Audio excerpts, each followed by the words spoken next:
Let's look at this one right now. It says the football team knew they deserved to be admonished, right? And here's a word that's probably harder than normal, and you don't know what that means, but this is the hint in this case, right? Deserved to be admonished, but they did not expect to be blanked so harshly. Another hint, right? When their coach spoke to them. So you should first think, is this a positive or a negative sentence, right? It's a really, really negative sentence. It gives you a hint in this word, harshly, right? It was harshly.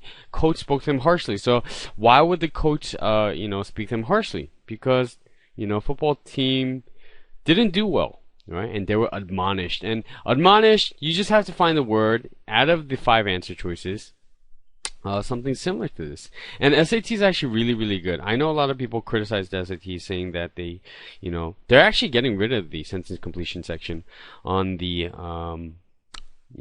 2016 SATs, but I actually wish they didn't because, on the GREs, and which is the graduate record exam, right? That's what you need to go to graduate school. They actually have more CENTCOM on there, so it's really not going away. So in my opinion, they're actually dumbing down the test. I don't think it's necessarily too bad, or it's really bad to study the vocab. But in any case, on the SAT's current SAT CENTCOM section, they actually give you words that are very, very similar sometimes, which can be tricky, but I actually think they're trying to do the right thing. So out of the 5 answer choices that they give you, right, 5 answer choices that they give you, you should eliminate what doesn't make any sense, right? Usually 2 of them are garbage. So which one is garbage over here? Well, obviously you can't have a positive word as an answer, so it can't be C. Acclaim is praise, right? They're receiving a lot of acclaim, receiving a lot of praise, so you can't have that because it's a negative thing. So we could definitely get rid of C. What else can you get rid of? Right? Alright, so let's look at it. And you could probably get rid of, this is tough, right? These are tough sets of words, but I guess I'll just go through them.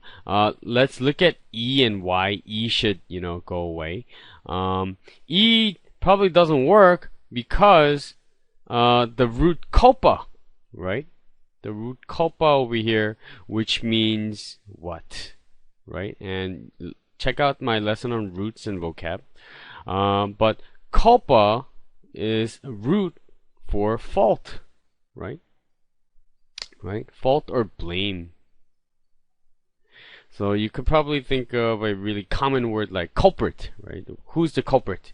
Right? Or who is culpable, right? Who can we blame, right? Who's blamable? But X in this case means no more. So exculpated means we remove the blame, right? So if we remove the blame, why would the coach be so pissed, right? Why would he be admonishing people, right? So it can't be E.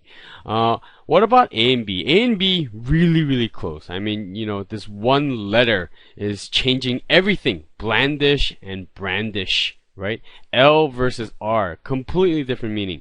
Blandish means you're kind of being fulsome, you're being servile. It basically means that you're complimenting people and you're acting very, very fawny and toady, right?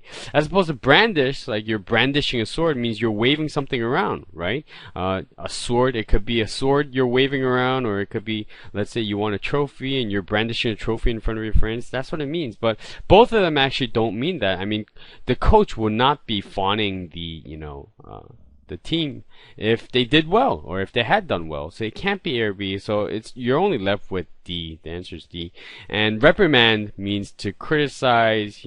Admonish can mean 2 things. And remember, SAT actually teach. They really want you to know the nuance of words. Admonish can mean 1, criticize, right? But 2, admonish can mean earnestly advise. It doesn't necessarily have to mean criticize. But in this case, that's what it means. So the answer is D.